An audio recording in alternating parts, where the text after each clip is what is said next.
하나님 말씀 요한복음 14장 27절입니다. 평안을 너희에게 끼치노니 곧 나의 평안을 너희에게 주노라. 내가 너희에게 주는 것은 세상이 주는 것 같지 아니하니라. 너희는 마음에 근심하지도 말고 두려워하지도 말라. 아멘. 어떤 사람이 골프 치러 갔습니다. 드라이버를 힘차게 쳤는데 이 드라이버 공이 모래밭에 떨어지고 거기에 많은 개미들이 몰려 살고 있던 거기에 푹 박히게 되고 맙니다. 거기까지 가서 이 사람이 세컨샷을 쳤습니다. 근데 허치고 맙니다. 거기에 뜬 수천 마리의 개미가 졸지에 죽음을 당하게 됩니다.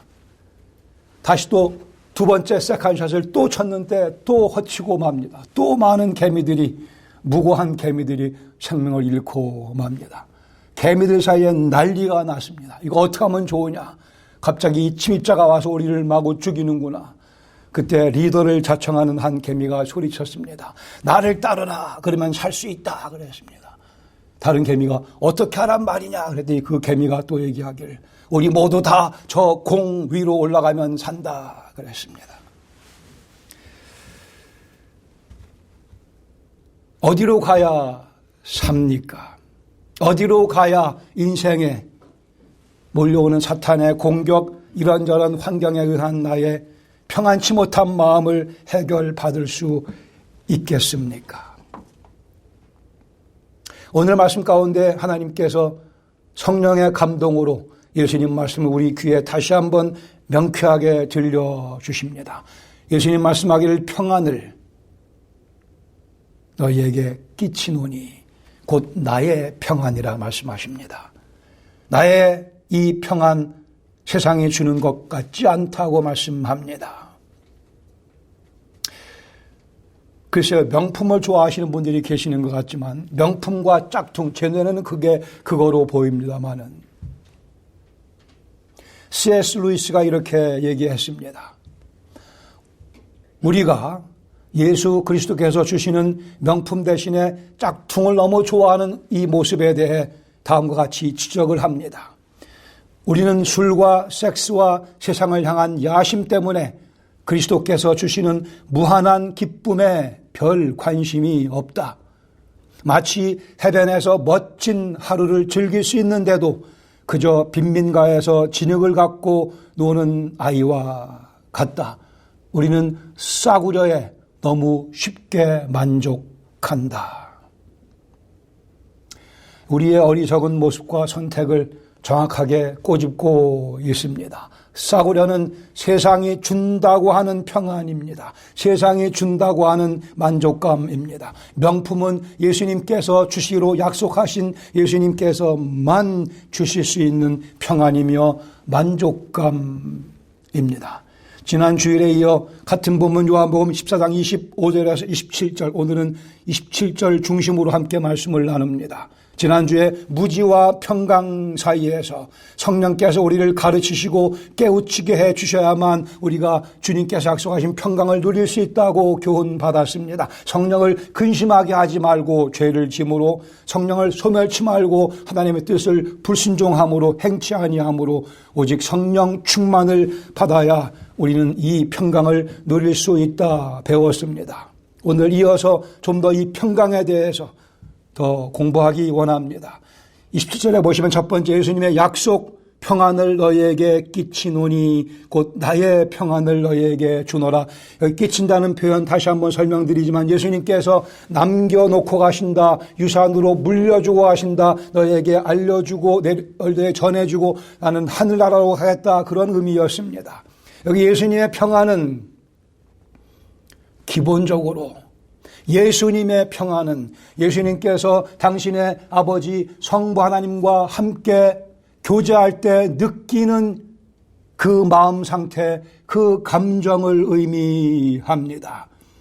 예수님의 평안, 예수님 속에 있는 그 평안은 하나님이신 아들 예수님께서 하나님 아버지와 함께 교제할 때 느끼는 그 분위기, 그 감정, 그 상태, 그게 예수님의 평안이며 그 평안을 우리에게 주시겠다고 말씀을 하셨습니다. 꼭 기억하시기 바랍니다. 예수님의 평안, 예수님 속에 있는 평안, 예수님이 누구와 평안을 누리십니까? 우리 사람들과 누리는 예수님의 평안은 완벽하지 못합니다. 하나님과 누릴 때야만, 성령님과 교제할 때야만 예수님의 그 평안이 완벽한 참된 예수님의 평안인데, 예수님 말씀하기를 그 평안을 우리에게도 주시겠다고 하셨습니다. supernatural, divine한, 초자연적이고 하나님께 속한 그 평안을 우리에게 주시겠다고. 그래 예수님께서 십자가를 지셨어야만 하는 겁니다.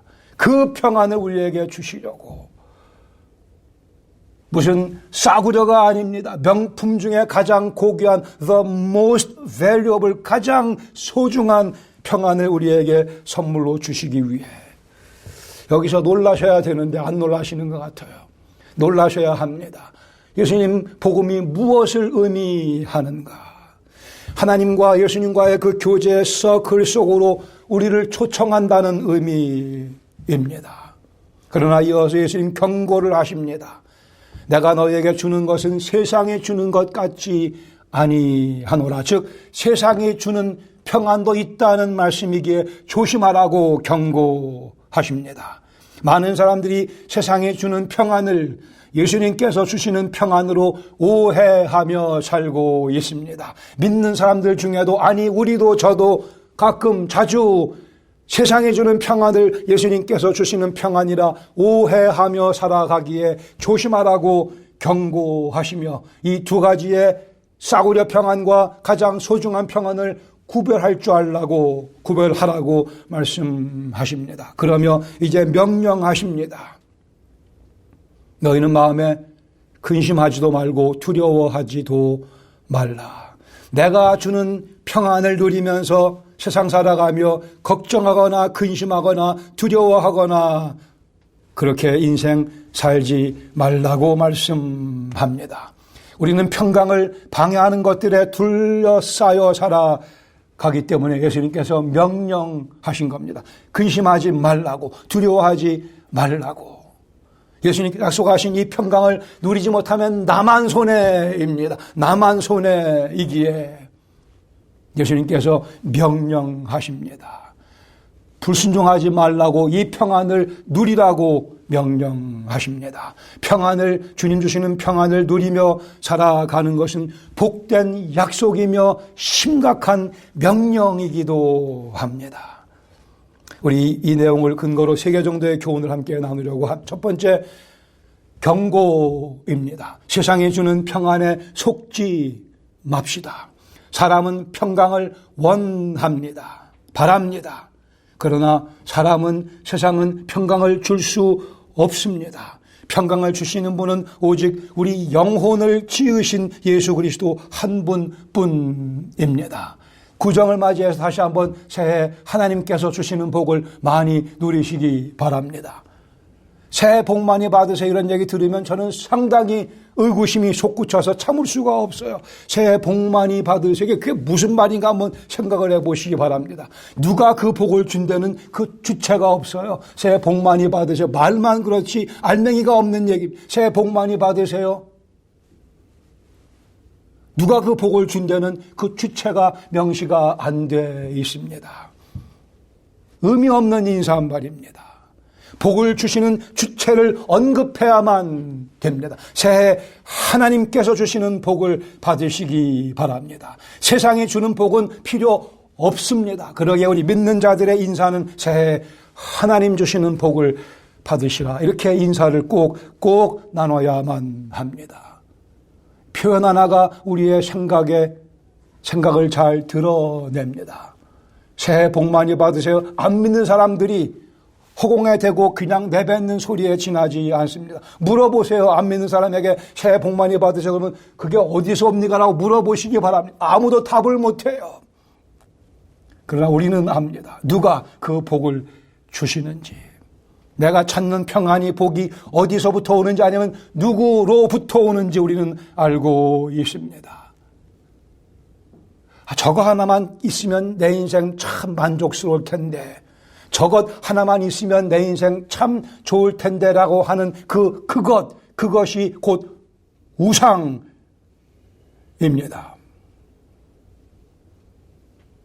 건강일 수도 있습니다. 물질일 수도 있고 지위일 수도 있고 관계 회복일 무엇이든 간에 저것만 있으면 내 인생 완벽할 텐데 그게 우상인 것을 배우시기 바랍니다. 똑바로 보시기를 바랍니다. 저것만 있으면 내 마음속에 평강이 임할 텐데 아니요. 그것이 예수 그리스도를 대체하려고 하기 때문에 우상이 되는 겁니다. 세상은 그러한 것들로 가득 차 있고 그런 것들을 계속 우리에게 주려고 합니다. 저것만 있으면 그 우상, 우리의 참된 평강을 뺏어가는 도적입니다. 도둑입니다. 이사야 55장 2절에 말씀합니다. 너희가 어찌하여 양식 아닌 것을 위하여 은을 달아주며 배부르게 하지 못할 것을 위하여 수고하느냐. 우리의 은을 낭비하며 우리의 수고를 낭비합니다. 그거 취해봐야 양식이 아니며 그거 해봐야 영혼의 배부름이 없는데 그거 하나 있으면 딱 좋겠는데 그 우상을 제거해야만 그리스도의 평강이 우리를 지배할 수 있게 됩니다. 인생 어차피 이런저런 허리케인들로 가득 차 있습니다. 플로리다주에 살고 있던 크리스티라고 하는 여인이 당시에 1992년인가 그때 허리케인 앤드루가 플로리다를 강타해서 그 여인이 줄 서고 있습니다. 생수와 음식을 얻기 위해서. 그 자리에서 이 여인이 다짐합니다. 나는 이 지긋지긋한 플로리다주를 떠날 거야. 내일 아침 첫 번째 비행기를 타고 허리케인이 오지 않는 곳으로 나는 가서 좀 즐거운 편안한 시간을 가질 거야. 그래, 그는 그 다음날 비행기를 타고 플로리다주를 떠났습니다. 2주 정도 지나서 크리스티가 자기 친구에게 전화를 합니다. 그러면 자기가 지금 생수를 주는 라인에 서 있다고. 하와이에 역시 허리케인 이키티가 하는 것이 와서 또 강타를 당해 하와이까지 갔지만 거기서 또 허리케인의 강타를 받아 생수를 받기 위해 줄을 서 있는 자신의 모습 친구에게 한탄했다고 합니다. 세상은 우리에게 주는 것이 허리케인밖에는 없습니다. 세상은 우리에게 참된 평강을 줄 수도 없거니와 줄 것도 없습니다. 세상이 우리에게 참된 평안 줄 수도 없거니와 세상이 우리에게 줄 것도 없습니다. 이 사실을 명쾌하게 확인하실 수 있기를 바랍니다. 이 세상 어차피 망가지고 불완전하고 이기심으로 가득 찬 사람들로 가득 차 있습니다. 증오와 갈등과 경쟁밖에 없는 이 세상, 이 우리에게 무슨 평안을 주겠습니까? 세상이 우리에게 준다고 하는 것들 그 내용물에 한계가 있으며 그 기간에 한계가 있으며 오래 가지 못합니다. 혹 좋아 보인다 하더라도 오래 가지 못하며 심지어 그것들은 악할 수도 있으며 중요한 것은 그리스도의 평강을 대치할 위험이 아주 크다고 하는 사실입니다. 세상은 우리 영혼의 근본적인 갈증을 해결해 줄 능력이 없기 때문입니다. 예레미야 6장 14절에 말씀합니다. 그들이 내 백성의 상처를 가볍게 여기면서 말하기를 평강하다 하나 평강이 없도다. 세상 우리에게 잘못된 교사들이 우리에게 평강이라 하지만 그러나 평강이 없는 이유는 그들이 우리의 상처를 치료해 본들 표면밖에는 건드릴 수 없기 때문에 열이 펄펄 나는데 냉수 한 잔 주는 것과 비슷합니다. 바닷물로는 갈증을 채울 수 없듯이 세상의 그 무엇으로도 우리가 간절히 바라는 그것, 그 건강, 그 재물, 그 지위, 그 관계 회복, 그것 가지고도 그 사람의 사랑, 그것 가지고도 우리 영혼의 갈증은 해결할 수 없습니다. 세상의 스타가 된 마돈나 아시죠? 마돈나. 열심히 일해서 그는 세상 꼭대기에 올라갔습니다. 그는 somebody가 됐습니다. 저도 그 사람 이름을 알고 있으니까 somebody가 됐습니다. 그러나 마돈나는 고백합니다. 내가 somebody가 됐지만 나는 아직도 내가 somebody인 것을 증명하기 위해 오늘도 애쓰며 살아간다. 자기 마음속에 평안이 없음을 그리 고백을 했습니다. somebody가 자기 힘으로 되어 본들 또 그 somebody로 살아가기 위해 계속 노력해야 되는 상황 가운데 평강은 사라지게 되고 맙니다. C.S. 루이스 다시 한번 인용합니다. 이렇게 얘기합니다. 세상에 그 무엇으로도 만족시켜주지 못하는 갈망이 내 속에 있다고 한다면 그 이유는 내가 천국을 위해 지어졌을 가능성이 많다라고 설명합니다. 세상에 그 무엇으로도 내 영혼의 갈증을 채울 수 없다는 이 현실, 이 부인할 수 없는 현실은 우리는 초자연적인 영원한 그 나라 천국을 위해 지어졌기 때문에 이 땅에서는 그 갈증을 다 해결할 수 없다고 하는 것입니다. 오직 그리스도 예수의 평강, 그 평강이 오늘 우리 속에 찾아오며 그 평강이 우리를 영원으로 인도해 줄 것입니다. 두 번째 초청입니다. 예수님의 평안을 소중히 여깁시다. 가치 평가를 해야 합니다. 예수님 주시는 평강, 세상에 주는 것과 같지 않다고 다르다고 비교할 수 없다고 말씀합니다. 그리스도께 주시는 평안의 탁월성에 대해 그 평안의 가치를 우리는 묵상해야 합니다.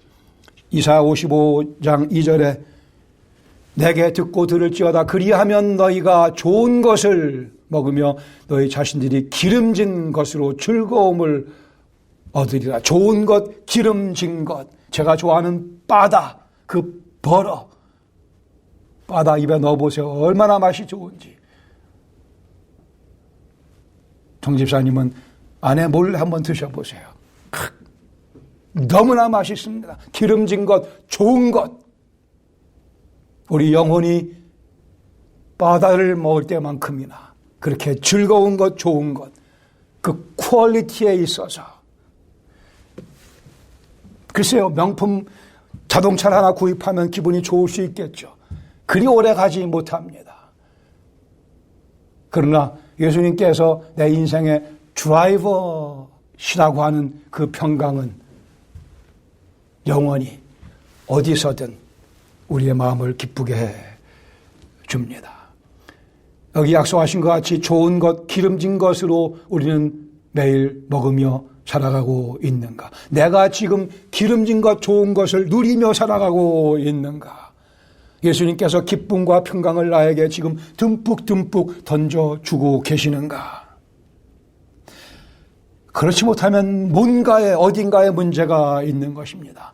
그리스도 예수의 복음에 두 가지 중요한 요소가 있지 않습니까? 하나는 예수 그리스도의 십자가에서의 죽음입니다. 우리의 죄의 문제를 깨끗하게 해결해 주시기 위해 십자가에서 고난당하시며 예수님 우리를 위해 대신 죽으셨습니다. 거기에서 우리의 모든 불만족이 다 제거됩니다. 또 하나의 중요한 요소, 예수님 죽음을 정복하시고 부활하셨습니다. 영광으로, 생명으로, 능력으로 다시 살아나셨습니다. 우리를 위해 거기에서 우리의 영원한 만족의 생수의 흐름이 시작됐고 오늘도 콜콜콜 넘쳐 흐르며 우리 영혼을 둘러싸고 있습니다. 이렇게 해서 예수님께서 약속하시는 평안이 우리에게 주어졌고 주어지고 있습니다. 그 기름진 것, 그 좋은 것 오늘 아침에 맛보셨는지요? 강력하게 yes 답을 하지 못하면 손해보고 있는 겁니다. 시편 84편 10절에 이렇게 시편 기자가 고백을 합니다. 주의 궁정에서의 한 날이 다른 곳에서의 천날보다 나은즉 의인의 장막에 사는 것보다 악인의 장막에 사는 것보다 내 하나님의 성전 문지기로 있는 것이 좋사오니.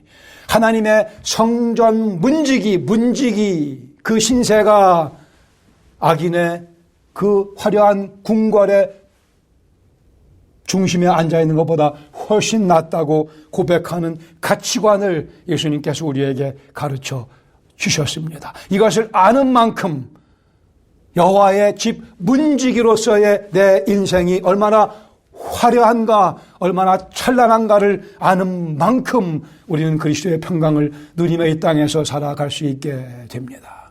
과연 이것이 나의 고백인가? 주님 앞에서의 그 시간이 얼마나 나에게 소중한가?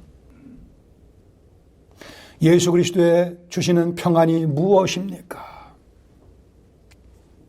그 평안은 무엇이기 전에 무엇이 아니고 예수 그리스도 당신이십니다. 예수 그리스도 그분이 곧 우리의 평안입니다. 그분이 주시는 것도 아니고 실상은 예수님 그분이 우리의 평강입니다. 예수님 안에서 내가 하나님의 아들이요 딸이라고 하는 확신, 그것이 평강입니다. 그 평강을 소유한 자 세상이 흔들 수 없습니다. 한국 서울 강남구에 있는 모든 땅과 건물이 내 것이라면 저는 이런 개꿈은 절대 꾸지 않습니다. 새 아침부터 개꿈 꾸지 맙시다. 강남구 옆에 있는 송파구에 있는 모든 땅과 모든 건물이 다 내 거라면 완전 개꿈이죠. 그게 왜 필요합니까? 왜 필요합니까? 그 많은 땅이. 골치만 아파요. 잠깐 그 꿈 꿔보세요. 강남구에 있는 땅이 다 여러분 거라고 여러분 어떡하, 당장 나가셔야죠, 한국에. 체크할 게 한두 가지겠어요? 왜 그런 인생을 선택합니까? 우리의 보안은 하늘 아래 쌓여져 있고 우리 쫄병 천사들이 다 관리해주고 있습니다. 도도함이 필요합니다. 하늘나라의 시민으로서의 도도함이 우리에게 그리스도 예수 안에서 누리는 평강의 그 찬란함이 우리에게 확실히 자리 잡고 있어야 합니다. 세상에 주는 싸구려 갖고 너무 흥분하지 마십시다. 그리스도의 평강의 그 명품의 진가를 더 배워가며 더 깊이 맛보며 하루하루 살아가는 새해가 되기를 원합니다. 그리스도를 향한 믿음 때문에 한 사람이 순교를 당하게 됩니다. 그 순교자가 사형을 집행하는 사람에게 이렇게 얘기합니다. 당신 손을 여기 내 가슴에 한번 얹어보시오. 그리고 당신 가슴에도 얹어보시오. 그리고 누구 심장이 더 힘있게 박동을 치는지 살펴보세요. 라고 얘기합니다. 순교자 그 손 위에 이 사형 집행자가 손을 대보고는 깜짝 놀라며 이렇게 얘기합니다. 당신의 심장은 마치 무슨 결혼식 파티에 가는 양 마음이 아주 안정되어 있군요. 그러나 자기 마음은 이 순교자를 죽여야 하는, 칼을 휘둘러야 하는 그 고통과 그 불안감 때문에 두근두근하고 있는 것이었습니다. 누가 강자며 누가 승리자입니까? 그리스도를 분명히 아는 이 순교자, 이제 이 칼을 내가 맞으면 주님 곁으로 간다고 하는 확신 때문에 그 심장이 주님 만나야 될 흥분감 때문에 힘차게 박동을 치고 정말 그 결혼식장 가는 사람의 심장같이 양심의 갈등 가운데 칼을 내리쳐야만 되는 그 사형 집행자, 그에게는 평강이 없었습니다. 세 번째로 방법입니다. 어떻게 우리가 이 평강을 계속해서 누릴 것인가? 예수님 평안 속으로 내 영혼을 던져야 합니다. 그때 그리스도의 평강이 나를 압도하시는 것을 경험하게 됩니다. 어떻게 내 영혼을 주님 평강 속으로 내던지냐고요? 간단합니다. 정말 간단합니다. 조용히 주님과 독대하십시오. 이렇게 주님 바라보는 겁니다. 서 있어도 좋고 무릎 꿇어도 좋고 주님과 독대합니다. 주님을 쳐다보세요. 뭔가 드릴 말씀이 있으면 다 드리세요. 주님께서 하시는 말씀이 있거들랑 들으세요. 음성이 안 들린다고요? 성경을 뒤적거리시기 바랍니다. 주님을 바라보며 성경을 뒤적거리며 주님의 음성이 들려오기 시작합니다. 마음문을 열면 주님의 선물이 기다리고 있습니다. 손을 뻗치면 주님의 평강이 우리에게 주어집니다. 아니, 주님의 평강이 내 손을 잡아줍니다. 뭐가 인생이 어렵다고요? 어렵죠. 그러니까 주님의 평강이 필요하죠. 세상에 그 무엇으로도 해결되지 않는 그 문제를 해결해 줄 수 있는 분은 오직 예수 그리스도 한 분뿐이십니다. 그것이 아니고요. 그 문제가 아니고 예수 그리스도께서 우리의 평강이십니다. 이사야 55장 2절에 이사야가 다시 한번 내게 듣고 들을지어다 그리하면, 내게 듣고 들을지어다 그리하면, 듣고 들을지어다 그리하지 아니하면 평강은 없습니다. 아무리 재주를 부려봐도 그것을 얻어본들 평강은 결코 우리를 찾아오지 않습니다. 듣고 또 들어야 합니다. 스퍼전 목사님 이렇게 말씀합니다. 예수님께서 약속하신 영광스러운 미래를 묵상하면 과거의 어두움과 오늘의 우울함이 다 사라진다.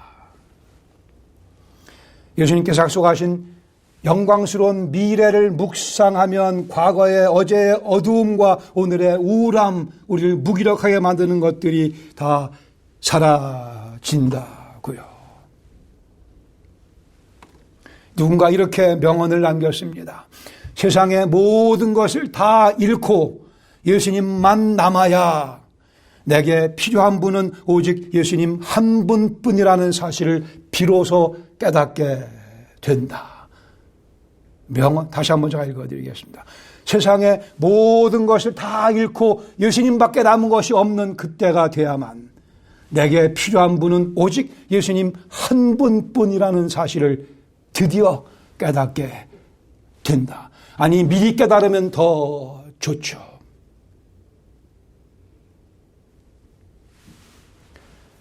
지금도 마찬가지입니다.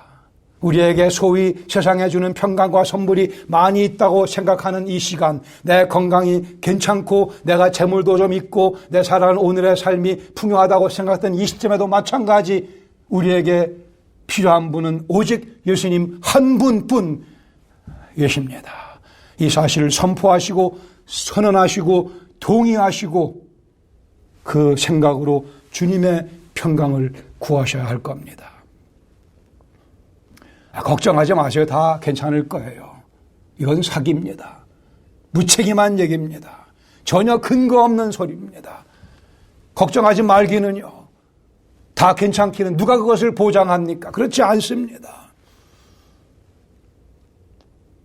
다윗은 이렇게 고백했습니다. 시편 16편 8절에 내가 여호와를 항상 내 앞에 모시며 그가 나의 오른쪽에 계심으로 내가 흔들리지 아니하리로다. 내가 요동하지 아니하리리다. 여호와를 항상 내 앞에 모시는 것이 곧 평강입니다.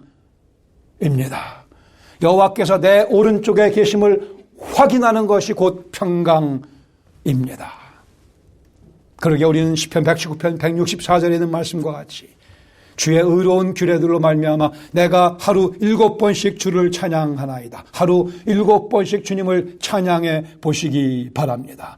하루 7번씩 주님을 찬양하며 여호와께서 내 오른편에 계심을, 여호와께서 내 앞에 항상 계심을 확인하는 것, 그것이 곧 평강입니다.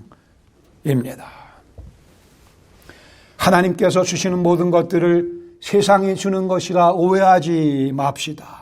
또한 세상이 주는 것들을 하나님께서 주시는 것이라 오해하지도 맙시다.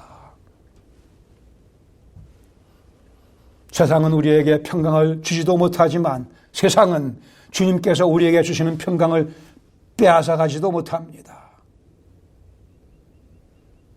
우리는 그 평강을 논하고 있으며 그 평강을 약속받았으며 그 평강을 내 것으로 삼고 살아갑니다.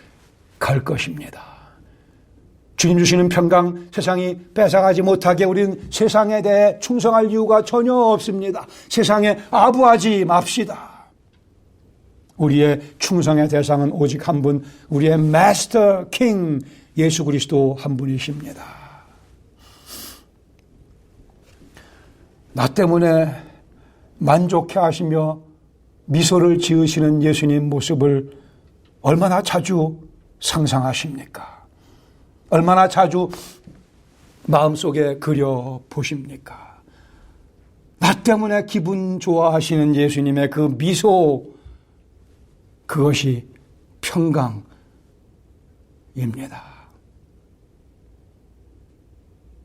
그것이 명품 중에 명품, 영원한 명품입니다.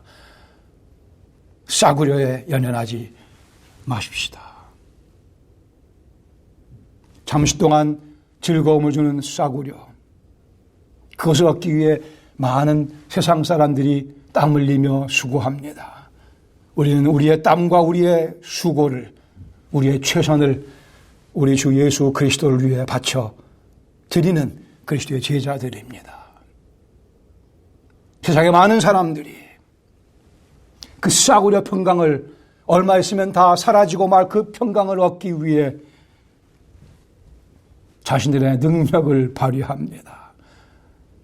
우리는 우리 주님 예수 그리스도를 위해 우리의 목숨을, 우리의 평생을 다 바쳐드리며 살아가기를 다짐하고 또 다짐합니다. 우리는 조만간에 예수 그리스도 옆에서, 영광의 보좌 위에 앉아 계시는 예수님 옆에서 예수님과 함께 온 우주를 다스릴 존재들입니다. 우리의 주님께서 허락하신 품격과 우리의 특권을 상기하시며 꽉 걸머 잡으시기 바랍니다. 세상에 그 무엇도 평강을 줄 수 없으며 우리의 평강을 뺏어갈 수도 없습니다. 하나님께서 약속하신 평강은 다른 아무것도 아니고 예수 그리스도 그분이십니다. 같이 기도하겠습니다. 우리 이 시간 성령님께 우리 마음을 보여드리며 과연 그러한가 확인하실 수 있기를 바랍니다. 참된 평강은 예수 그리스도 과연 그분이신가? 한눈 팔지 마십시다. 세상이 주는 평안을 예수님께서 주시는 평안으로 오해한다면 우리는 계속 그것을 쫓아가다가 인생 허비하고 낭비하게 되고 말 것입니다. 우리는 그리스도 안에 있습니다. 그리스도께서 우리 안에 계십니다. 우리는 그 평강 속에 있으며 평강이 우리 속에 와 계십니다. 내 인생이 겉으로 무너져 내리는 것 같이 느껴질 수 있겠으나 그러나 그렇지 않습니다. 내가 하나님의 아들이고 딸이기 때문에 그렇죠. 내가 십자가의 대속의 사랑을 알고 그리스도의 부활의 능력을 믿고 있기 때문에 우리 인생 그 어느 때보다도 지금 더 강력하며 지금 더 풍요롭습니다. 그 허리케인 속에 있어도 괜찮습니다. 눈을 들어 영광의 보좌에 앉아 계신 예수 그리스도를 바라보십시다. 그분의 만져주시는 손길에 매달립시다. 거기에 평강이 있습니다.